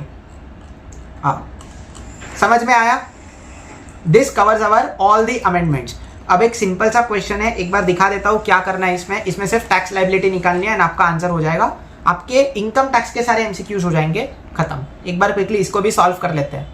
Mister Garg aged 45 years and a resident in India is having total income of 5,70,000। ये देखो इसका टोटल इनकम कितना है, इसका टोटल इनकम है 5,70,000, comprising of LTCG taxable under section 112 of 70,000। तो एलटीसीजी इसका टैक्सेबल 112 में कितना है 70,000। Long term capital gains taxable under 112 है ऑफ 1,50,000, तो एलटीसीजी अंडर 112 है 1.5 लाख का है। एसटीसीजी टैक्सेबल अंडर 111 है ऑफ 1 लाख रुपीज, तो शॉर्ट टर्म कैपिटल गेन्स 111 मेरा कितना है 10,000 रुपए, सॉरी 1 लाख रुपए, 1 लाख रुपए है, ठीक है। एंड अदर इनकम ऑफ 2,50,000, बाकी की अदर इनकम हो गई 2,50,000। Compute is tax liability under default tax regime under 115 BSE। तो टोटल इनकम के 4 कंपोनेंट्स है। अब मेरी बात ध्यान से सुनना, इसकी नए रिजाइम में पता है, नए रिजाइम में पता है अगर आपकी इनकम 7 लाख से कम है, अगर आपकी इनकम 7 लाख रुपए से कम है ना, तो आपको रिबेट मिल जाता है। रिबेट अंडर 87A, कितने का रिबेट? सिंपल 25,000 रुपीज और tax liability which ever is lower. तो सबसे पहले मैं सबका बेसिक टैक्स निकाल दूं? हाँ भैया, सबसे पहले आप सबका बेसिक टैक्स निकाल दो। तो 112 में सबसे पहले याद रखना, बेसिक टैक्स निकालने से पहले I will have to utilize my basic exemption limit as well, उसके बाद रिबेट की सोचेंगे, है ना। तो अदर इनकम देखो 2.5 लाख है मेरी नई स्कीम में, बेसिक एग्जेम्पशन लिमिट कितनी है? 3 लाख की मिलती है मुझे, तो उसमें से मैंने 2.5 लाख तो स्लैब रेट में एक्सपायर किया क्योंकि उस पर मैक्सिमम रेट ऑफ टैक्स लगता है 30%, और बाकी का बेसिक एग्जेम्पशन लिमिट जो 50,000 का है उसको मैंने 112 के सामने एग्जॉस्ट किया, क्योंकि 30% के बाद जो हाईएस्ट टैक्स रेट है वो 20% है, ठीक है। तो इसमें 50 और ये मैंने बेसिक एग्जेम्पशन 3 लाख का इधर यूटिलाइज किया, तो ये तो पूरा ही माफ हो गया, इस पर 0 टैक्स निकला। इसमें 20,000 बचता है जिसपे 20% टैक्स लगेगा, 112 वाली इनकम है तो ये 4,000। 112 में मुझे अलग से एग्जेम्पशन मिलता है 1 लाख का, ठीक है। तो 1.5 लाख में से 1 लाख गया, 50,000 इंटू 10% 5,000, ठीक है, 10,000 इन एक्सेस ऑफ 1 लाख। और 111A 1 लाख रुपीज़ का 15% करोगे तो 15,000। अब मेरी बात ध्यान से सुनना, मेरी बेसिक एग्जेम्पशन लिमिट की तो एडजस्टमेंट हो गई, बेसिक टैक्स लगा दिया, अब मैं रिबेट के प्रोविजंस पे जाता हूँ। मेरी बात ध्यान से सुनना है, रिबेट है ना मुझे सबके खिलाफ मिल जाएगा सिवाय 112A के। ये पॉइंट बच्चों को स्ट्राइक नहीं होता है कि 112A वाले सेक्शन के अगेंस्ट आप रिबेट क्लेम नहीं कर सकते हो। तो 111A के अगेंस्ट मैंने पूरा रिबेट क्लेम कर लिया। देखो टैक्स लाइबिलिटी कितनी निकाल के आ रही है? 25,000 से कम है, तो पूरा रिबेट मेरे को मिल जाएगा, बट 112A के खिलाफ मुझे रिबेट नहीं मिल जाएगा। तो ये 15,000 माफ हो जाएगा, ये 15,000 रिबेट में चला जाएगा, ये तो पहले से ही 0 है, ये 4,000 भी रिबेट में चला जाएगा, बट ये 5,000 के अगेंस्ट रिबेट नहीं मिलेगा। बस यही इस क्वेश्चन का सबसे ज्यादा क्रिटिकल पॉइंट था। तो देखो मेरी टोटल टैक्स लायबिलिटी ये नहीं आएगी, कितनी आएगी? 4,000 इसका, 112 का, 5,000 इसका और 15,000 इसका। हाँ, तो 24,000 is my tax liability. Rebate कितना मिलता है? 25,000 या tax liability which ever is less. मैंने पहले ही बोला था इनकम 7 लाख के अंदर पूरा ही रिबेट मिल जाएगा, ठीक है। बट इसमें से 112 को छोड़ देना, तो 5,000 को छोड़ देना, बाकी का 4,000 रिबेट में माइनस कर देता हूँ इधर, और ये 15,000 का रिबेट में माइनस कर दूंगा। तो अब देखो कितना बचता है, 24,000 माइनस 15,000 माइनस 4,000, तो मेरा 5,000 का अभी भी बैलेंसिंग टैक्स लायबिलिटी बचता है। इस पे 4% HEC ऐड करो 200, तो मेरा टैक्स लायबिलिटी निकल के आता है 5,200, ठीक है। ये क्रिटिकल पॉइंट था जो यहाँ पे ध्यान रखना था, that rebate can not be claimed against 112A। तो मेरा टैक्स लायबिलिटी आता है ऑप्शन बी 5,200। सही है क्या? देख लेता हूँ, ये रहा option B is my correct answer. तो 3 अमेंडमेंट के साथ मैंने सारे इनकम टैक्स के MCQs आपके करवा दिए कवर। अब बढ़ते हैं हम GST की ओर। ऑलराइट, चलिए अब हम हमारे GST वाले कंपोनेंट पे बढ़ते हैं। अब इसमें जो केस स्टडी है ना काफ़ी बेसिक वाली है, एंड अलग अलग चैप्टर से इसमें प्रोविजन टेस्ट किए हुए। तो चलो एक बार पढ़ते हैं और इसके 5 MCQs को हम सॉल्व करते हैं। आ जाओ, ध्यान से पढ़ूंगा पहले मैं। ABC limited has its manufacturing unit in the state of Rajasthan. Highlight करेंगे, इसका मैन्युफैक्चरिंग यूनिट ओरिजिनली कहां पर है? Rajasthan. Further it has ancillary units in the state of Madhya Pradesh and Gujarat. तो main manufacturing unit ABC limited का राजस्थान में है, और उसके 2 एंसिलरी यूनिट्स है, एक मध्य प्रदेश में और एक गुजरात में, मतलब सब यूनिट्स बोल सकते हो। And is registered in each of these states. मतलब कहना से ABC, ये कंपनी के पास 3 अलग अलग स्टेट के 3 अलग अलग रजिस्ट्रेशन है। हमने पढ़ा हुआ है भैया कि अगर अलग अलग स्टेट में आपके अलग अलग ब्रांचेस है तो हर एक स्टेट में अलग अलग रजिस्ट्रेशन लेना कंपलसरी है, तो वो उन्होंने कंप्लाई किया है। Moreover, ABC Limited owns and operates a hotel in Udaipur Rajasthan. तो अब मेरी बात ध्यान से सुनना, उसका जो प्राइमरी मैन्युफैक्चरिंग यूनिट है वो PMA मतलब प्राइमरी मैन्युफैक्चरिंग यूनिट, और उसका जो होटल है ये दोनों है राजस्थान में, RJ लिख रहा हूं, ठीक है। फिर एक इसका सब यूनिट बोलूंगा मैं, सब मैन्युफैक्चरिंग यूनिट, एक इसका MP में है और एक इसका सब यूनिट है गुजरात में, GJ, ठीक है। तो इस तरह से इसने 3 रजिस्ट्रेशन लेके रखे 3 अलग अलग स्टेट्स के लिए। आगे, in addition to the aforesaid ABC limited owns a commercial space which is rented out to a registered person at a monthly rent of 50,000। तो 50,000 के मंथली रेंट पर इस रजिस्टर्ड पर्सन को दिया हुआ है। और याद रखना this is a commercial space. हाँ, ये मेन पॉइंट है यहाँ पर, ये वाला मेन पॉइंट है यहाँ पर, The maintenance of the premises is the responsibility of ABC Limited. In pursuance of the same, during the month of April, ABC Limited incurred certain expenses on purchase of maintenance related material. तो एक तो commercial space को rent पे दिया हुआ है जो उसको संभाल रही है, साथ ही साथ कुछ मटेरियल्स भी खरीदे हुए. The said expenses are recoverable from the tenant along with the invoice issued for rent. The rate of tax applicable on the material used for maintenance was 5%. तो देखो जो रेट ऑफ टैक्स एप्लीकेबल था material पे वो कितना था? 5%.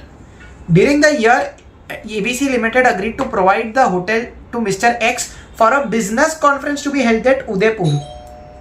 For a business conference to be held at Udaipur. तो conference किधर हो रही है? उदयपुर में हो रही है. ठीक है, तो बिजनेस कॉन्फ्रेंस देखो किधर हो रही है? Udaipur. Mister X is an unregistered person residing in Maharashtra. ठीक है, ABC limited made a supply of machinery in the month of June, details of which are as follows. ठीक है, कुछ मशीनरी सप्लाई की जून में. Base price of the machinery before TCS under income tax act 1961 is 45,000. Basic price इतना है. फिर वो machinery, हाँ, फिर मशीनरी बेच के उन्होंने जो पैसा कमाया उस पर उन्होंने टीसीएस भी लिया हुआ है as per income tax act 1961. कितना? 2,500 का. It received a subsidy of 3,500 from Green Foundation Private Limited for usage of green energy, and the subsidy was linked to the units of energy saved and not aforesaid machinery. Very very important. इधर ही point है, यही main point है तुम्हारा. कैसे? जब relevant MCQ आएगा मैं तुमको बताऊंगा. In addition to the aforesaid transactions, ABC Limited spent an amount of 5 lakh rupees on the procurement of certain goods which were distributed as a part of corporate social responsibility expenditure required under the provisions of Companies Act 2013. याद है section 135 of the companies act, CSR 2% of the net profits if you remember. तो वो particular CSR वाला जो expenditure है उसको meet करने के लिए ये गुड्स को कंपनी ने डिस्ट्रीब्यूट कर दिया. During the scrutiny proceedings in the state of Gujarat, jurisdictional GST officer asked ABC Limited to submit the copy of audited financial statements for Gujarat and was of the view that ABC Limited is required to get his accounts audited by a chartered accountant separately under GST law for filing annual return and reconciliation statement in each state. अब ये क्या बकर किए? कुछ नहीं, बोला है कि भाई कुछ स्क्रूटिनी चल रहा था, उसमें से गुजरात के jurisdictional ऑफिसर आए ABC लिमिटेड के पास और बोलते हैं अपना ऑडिटेड फाइनेंशियल स्टेटमेंट सबमिट करो. ठीक है, और एबीसी लिमिटेड पता है वो ज्यूरिसडिक्शनल ऑफिसर क्या बोल रहा था? भाई तुमको अपने अकाउंट सीए के पास जाके ऑडिट करवाने पड़ेंगे. जीएसटी लॉ में तुम पर जीएसटी ऑडिट लागू हो जाएगा. ठीक है, for filing annual return and reconciliation statement. All above amounts are exclusive of GST wherever applicable. The rate of GST on all inward and outward supplies is 18% unless otherwise mentioned. Unless otherwise mentioned क्यों? जैसे यहाँ पर देखो material के लिए उन्होंने बोला है ना 5%. तो जहां इसे स्पेसिफिकली मेंशन किया है वहां पर स्पेसिफिक रेट, बाकी 18%. Assume that there are no other outward or inward transaction apart from the aforesaid transaction. ठीक है, आ जाओ अब 1 by 1 हम MCQs को सॉल्व करते हैं. ये पूरा केस स्टडी है आपका. First MCQ, for the transaction related to renting of commercial space what would be the rate of tax charged by ABC limited. अब ना मेरी बात ध्यान से सुनना. कमर्शियल स्पेस जब आप रेंट करते हो ना, तब आपको जीएसटी कलेक्ट करना पड़ता है. It is a taxable supply. लेकिन जब आप रेसिडेंशियल स्पेस को रेंट करते हो,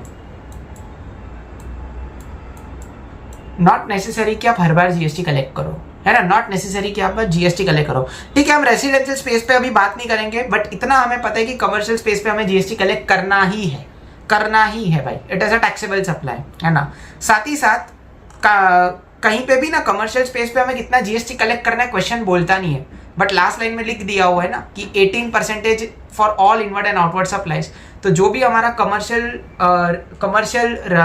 रेंट, हम कमर्शियल स्पेस को रेंट करके हम कलेक्ट कर रहे पैसा, उस पर रेट कितना आ जाएगा? 18%. साथ ही साथ हम मटेरियल का पैसा भी टेनेंट से वसूल रहे. देखो the rate of tax applicable on material used for maintenance was 5%. और देखो the said expenses are recoverable from the tenant along with the invoice issued for the rent. तो कहने से ये थोड़ा वो आपका कंपोजिट सप्लाई, मिक्स सप्लाई वाले कंसेप्ट से रिलेट कर रहे हैं. ठीक है, तो ये थोड़ा थोड़ा कंपोजिट मिक्स सप्लाई वाले कंसेप्ट से रिलेट कर रहे हैं। तो यहाँ पर हम क्या बोलेंगे कि भाई जो प्रिंसिपल सप्लाई है उसी का रेट सब पे लगा दो। तो प्रिंसिपल सप्लाई का रेट 18% था, तो यहाँ पर ये जो अदर सप्लाई है मटेरियल, जो हम मटेरियल का खर्चा जो हम रिकवर कर रहे हो उस पर भी 18% ही लग जाएगा। यस भैया, तो यहाँ पर देखो क्या हो जाएगा, the rate of GST on rent and maintenance material related recovery shall be 18%। Option A is my correct answer. ठीक है, option A is my correct answer. ठीक है, आ जाओ।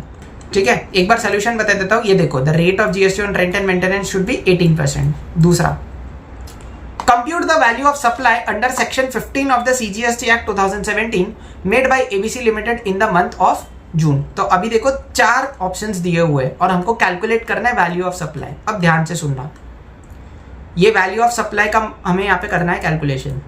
सबसे पहले basic price of machinery before TCS. Basic price तो भाई section 15 के कैलकुलेशन में आता ही है। ठीक है, तो मैं क्या करता हूँ, यहाँ पर बेस प्राइस लिख देता हूँ 45,000। Tax collected at source under income tax act. तो देखो ये मेरी सप्लाई का ये मेरी वैल्यू ऑफ सप्लाई का पार्ट बनेगा। Tax collected at source under income tax act 1961। बताओ क्या ये मेरी सप्लाई का वैल्यू ऑफ सप्लाई का पार्ट बनेगा क्या? क्या ये मेरी वैल्यू ऑफ सप्लाई का पार्ट बनेगा क्या? The answer is no. No. पता है क्यों? पता है क्यों? क्योंकि आप है ना, आप समझो टीसीएस कलेक्ट क्यों करते हो? It is a modality that you have to collect TCS. भैया मोडालिटी मतलब, ये देखो मोडालिटी का मतलब होता है it is a means of recovering. इस पे सीबीआईसी मतलब central board of indirect taxes and customs का आपका क्लेरिफिकेशन आया था कि टीसीएस जो है it should not form the value of supply. क्यों? क्योंकि आप जो टैक्स कलेक्शन एट सोर्स करते हो ना, वो आप इसीलिए करते हो क्योंकि आपकी ड्यूटी है उस सप्लाई पे टैक्स कलेक्ट करने की, आपकी रिस्पॉन्सिबिलिटी है उस सप्लाई पे टैक्स कलेक्ट करने की। आप सप्लाई कर रहे हो इसीलिए वो इनफ्लो आउटफ्लो जनरेट नहीं हो रहा है। आपका रिस्पॉन्सिबिलिटी है, इसीलिए वो इनफ्लो आउटफ्लो जनरेट हो रहा है। एंड इसीलिए सीबीआईसी बोलते हैं कि टीसीएस को सेक्शन 15 के कैलकुलेशन में लेने का नहीं। समझ में आया? तो एग्जाम में भी अगर सवाल आया और आपसे पूछा क्या TCS should form the value of part of value of supply, नहीं, इस पे सीबीआईसी का साफ साफ क्लैरिफिकेशन है। ठीक है, आगे। It received a subsidy of 3500 from green foundation limited for usages of green energy and the subsidy was linked to units of energy. ये कंसेप्ट मैं आपको रिकॉल करा देता हूँ। कंसेप्ट सिर्फ इतना बोलता है कि अगर आपकी सब्सिडी डायरेक्टली प्राइस के साथ लिंक्ड है या आपको सब्सिडी इसीलिए मिल रही है कि आप वो सप्लाई परफॉर्म कर रहे हो, only and only then you are going to add और reduce it from the value of supply, वरना कुछ एक्सक्लूड नहीं होने वाला है। समझ में आई बात? अब मेरी बात ध्यान से सुनना, ये सब्सिडी हमें क्यों मिली? क्या हमने मशीनरी खरीदी इसके लिए मिली या किसी और वजह से मिली? यहाँ पर क्लियरली क्वेश्चन ने बोला है that the subsidy was linked to the units of energy saved. हमने ये मशीन खरीद के हमने कितने यूनिट्स ऑफ एनर्जी बचाए, या ये मशीन को यूज करके हम कितने यूनिट्स ऑफ एनर्जी बचाए, उस चीज पर ये सब्सिडी डिपेंड करता है। हमने मशीनरी खरीदी इसलिए हमें सब्सिडी नहीं मिल रही है, हमने मशीनरी खरीदी इसलिए सब्सिडी नहीं मिल रही है, बल्कि हम मशीन खरीदने के बाद उसको जिस तरह से यूज करेंगे, जितने यूनिट्स बचाएंगे, उस बेसिस पे सब्सिडी मिलेगा। ठीक है, तो इसके लिए क्योंकि this is not directly link to price, ये भी मेरी वैल्यू ऑफ सप्लाई का पार्ट नहीं बनेगा। I hope this is clear. ठीक है, तो इसको भी मैं एक्सक्लूड करता हूँ। तो दोनों सब, तो ना तो टीसीएस इंक्लूड होगा ना सब्सिडी इंक्लूड होगा, सिर्फ basic price will be my value of supply. तो मेरा आंसर आना चाहिए 45,000। Option A is my correct answer. देख लेता हूं एक बार, ऑप्शन ए 45,000। क्लियर? आगे बढ़ते हैं। With respect to the hotel accommodation service provided to Mr. X, GST payable by X is how much? अब ध्यान से सुनना, होटल अकोमोडेशन सर्विस जो मैंने प्रोवाइड किया, ठीक है, होटल अकोमोडेशन सर्विस जो मैंने प्रोवाइड किया, किधर गया? ये रहा, ये वाला पॉइंट, ये वाले पॉइंट पे पूछा है। ठीक है, अब मेरी बात ध्यान से सुनना, यहां पर है ना पूरा खेल प्लेस ऑफ सप्लाई का है, पूरा खेल प्लेस ऑफ सप्लाई का है। अगर आपने सितंबर 24 का मेरा एमसीक्यू डिस्कशन देखा होगा, एक कंसेप्ट मैंने वहां पे भी करवाया था जो यहां पर भी अप्लाई होता है। मैं आपको रिवाइज करवा देता हूं। कंसेप्ट पता है क्या बोलते हैं कि जीएसटी कभी भी ये देख के मत लगाना कि जो इंसान को आप सप्लाई कर रहे हो वो कहां से है। आई रिपीट, वो इंसान कहाँ से है, उसने वो किधर किधर क्या क्या करता है, ये सब देख के उसको सीजीएस वो सब देख के डिसाइड मत करना कि इंट्रास्टेट या इंटरस्टेट सप्लाई है। हमेशा ये देख के डिसाइड करना कि वो सप्लाई आपने कहाँ पे दिया, वो सप्लाई आपने कहाँ पे दिया। अगर आपका place of supply with in state निकलता है तो सीजीएसटी एसजीएसटी लगेगा, और अगर आपका सप्लाई आउटसाइड द स्टेट निकलता है तो आईजीएसटी लगेगा। अब मैं इस कंसेप्ट को केस के साथ लिंक करने जा रहा हूं, मेरी बात ध्यान से सुनना, मेरी बात ध्यान से सुनना। कॉन्फ्रेंस मुझे बताओ कहां पर हुआ था? होटल अकोमोडेशन सर्विस हमने कॉन्फ्रेंस के लिए दिया था ना। तो ये देखो कॉन्फ्रेंस जो है ना वो उदयपुर में हो रहा था, ठीक है। मतलब कहना है conference was held in Udaipur Rajasthan. Yes भैया। मुझे एक बात बताओ, कॉन्फ्रेंस में होटल अकोमोडेशन दे रहे थे ना, होटल कहाँ का था? होटल कहाँ का था भैया? होटल भी ना आपका देखो यहाँ पर क्वेश्चन में दिया हुआ है that it was having its hotel in Udaipur Rajasthan only, तो होटल भी राजस्थान का था, ठीक है। अब ना क्वेश्चन ने देखो कंफ्यूज करने के लिए क्या बोला है, आईसीआई आपको ये इतना सा पॉइंट डाल के ना कंफ्यूज कर रहा है। आईसीआई बोलता है कि mister X is an unregistered person residing in Maharashtra. तो जो मिस्टर एक्स है ना जिसको आपने सर्विस दिया है वो महाराष्ट्र का है। अब काफी बच्चे इधर घूम जाएंगे, वो बोलेंगे कि भैया महाराष्ट्र वाले इंसान को सर्विस दिया है ना होटल ने, चलो आईजीएसटी लगाओ। नहीं, ये गलत है। मैंने आपको क्या बोला कि बंदा किधर रिसाइड कर रहा है, उसने क्या क्या किधर किधर काम किया, भाई कुछ फर्क नहीं पड़ता है। आपने सप्लाई किधर दिया वो आपका प्लेस ऑफ सप्लाई है। तो आपने होटल अकोमोडेशन सर्विस एक कॉन्फ्रेंस वालों को दिया ना, एंड कॉन्फ्रेंस तो आपका राजस्थान में था, तो कॉन्फ्रेंस भी राजस्थान में और होटल अकोमोडेशन सर्विस ने सर्विस भी होटल अकोमोडेशन के लिए होटल भी राजस्थान में था, होटल भी राजस्थान में था। उसने जिधर सर्विस दिया, जिस कॉन्फ्रेंस के लिए उसने सर्विस दिया वो कॉन्फ्रेंस भी राजस्थान में था। समझने की कोशिश करो। तो मुझे एक बात बताओ, ये इंट्रा स्टेट हुआ कि इंटर स्टेट हुआ? भैया ये इंट्रा स्टेट हुआ, ये इंटर स्टेट नहीं हुआ। तो इस पर क्या लगेगा, सीजीएसटी प्लस एसजीएसटी या कुछ भी नहीं, या आईजीएसटी या कुछ भी नहीं, इस पर सीजीएसटी एसजीएसटी लगेगा। होटल अकोमोडेशन एग्जेम्प्ट नहीं है जनरली, ठीक है। तो ये देखो कॉन्फ्रेंस भी उदयपुर में था, होटल भी उदयपुर में था, तो इंट्रा स्टेट हो गया। Option C should be my answer. देख लेते हैं, in the nature of CGST SGST आ गया ऑप्शन सी। समझ में आया? ये यहाँ का कंसेप्ट था। तो हमेशा ये देखने का कि सीजीएसटी एसजीएसटी लगेगा या आईजीएसटी लगेगा, प्लेस ऑफ सप्लाई क्या है उधर देखो। एंड हम बोलते हैं ना, ये मैंने पिछले वीडियो में भी बोला था that GST is nothing but a destination based tax. तो डेस्टिनेशन किधर है सप्लाई का? Conference Rajasthan, CGST SGST. आगे बढ़ते हैं। Which of the following options is correct with regard to the availability of ITC for ABC Limited in respect of GST paid on procurement of goods mean for the purpose of CSR activity? भाई corporate social responsibility की activity के लिए अगर आप कोई goods procure करते हो ना तो वो सेक्शन 17 के एम्बिट में आ जाते हैं मेरे भाई। मतलब कि ब्लॉक्ड क्रेडिट,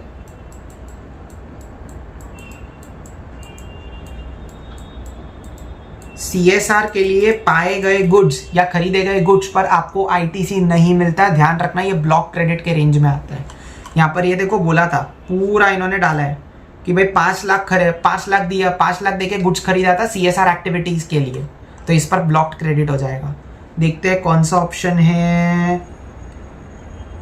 ये रहा option A, the amount of ITC related to such procurement of goods is not available to ABC limited. Option A is my right answer, ठीक है, इसलिए option A is my right answer. And last MCQ of the day, which of the following options is correct with regard to the advice given by GST officer in respect of auditing of accounts. बहुत ही simple सी बात है, यहाँ पर है ना GST audit के लिए एक टर्नओवर होना जरूरी है। आप देखो उसका कोई टर्नओवर है क्या? उसके पूरे साल में टर्नओवर ही है 50,000 रुपए। क्या ही टर्नओवर है वो जीएसटी ऑडिट। मैं आपको बताता हूँ जीएसटी ऑडिट के लिए टर्नओवर कितना चाहिए। इधर आओ,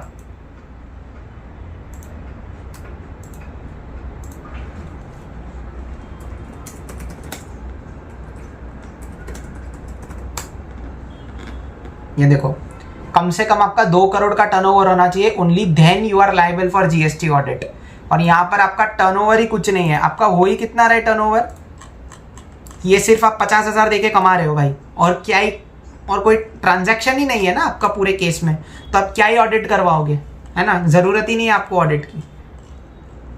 ये देखो, तो there is no requirement of separate audit of the financial statements from the perspective of GST provisions. Option A should be my right answer. Institute का आंसर भी वही है। अब आप बोलोगे कि भैया वो सब तो ठीक है, लेकिन ये जो होटल है वो वहाँ से भी तो कमाता होगा, वो ये जो मैन्युफैक्चरिंग यूनिट्स है वो सब बेच के भी तो कमाता होगा। क्या उन्होंने फिगर दिया हुआ है? अगर उनको ये आपसे चेक करवाना होता कि जीएसटी ऑडिट ज़रूरी है कि नहीं है, तो आपको फिगर्स नहीं देती इंस्टीट्यूट। हाँ भैया, वो हमें फिगर्स तो देती, बट कोई फिगर्स ही नहीं है, वो फिगर्स ही नहीं है ना। और साथ ही साथ ना ये देखो यहाँ पर और भी चीजें लिखी गई है। Assume that there are no other outward और inward transaction apart from aforesaid transaction. ये क्यों दिया गया है? इसी चीज के लिए दिया गया है। इंस्टीट्यूट आपसे यही आंसर मांग रही है कि भाई जीएसटी ऑडिट जरूरी नहीं है, कोई केस में ही हिंट देती है ना। तो option A is my right answer, ठीक है। And this ends our RTP May 2024 as well. Income tax में बहुत अच्छे केसेस हमने डिस्कस किए, जीएसटी में भी हमने काफी कुछ अच्छा सीखा। आई होप ये वीडियो आपको पसंद आया होगा। भाई लाइक करना, शेयर करना, सब्सक्राइब कर देना। एंड इसके बाद वाले जो वीडियोस आएंगे उसमें हम लोग सितंबर और मई 24 के प्रीवियस ईयर क्वेश्चंस के एमसीक्यूज को भी सॉल्व करेंगे, है ना। तो टेंशन मत लेना भाई, बिंदास रहना। एंड पता है, जिसने ये वीडियो और पिछला वीडियो देखा है, हम लोगों ने इन टोटल 4 केस स्टडीज को सॉल्व किए हैं। 2 from income tax perspective, 2 from GST perspective, और हाँ 3 इंडिपेंडेंट एमसीक्यूज जो अमेंडमेंट वाले हैं, इनकम टैक्स वाले, वो भी हमने आज सॉल्व किए। तो देखो कितना वैल्यूएबल कंटेंट है। एक सब्सक्राइब तो बनता है ना भाई, सब्सक्राइब कर देना, लाइक करना। और भाई आप लोग कमेंट नहीं करते हो, आप लोग पूरा वीडियो देखते नहीं हो, आप लोग शेयर नहीं करते हो यार। मेरे को गुस्सा आता है यार, मेरे को गुस्सा आता है ये। मतलब मैं ऐसे पूरा बनाता हूँ और आप लोग को देखते नहीं हो भाई, मोटिवेशन नहीं मिलता है यार। देखो ना यार, देखो ना प्लीज, है ना। चलो, so anyways, see you in the next video guys. Till then take care, keep studying and bye bye.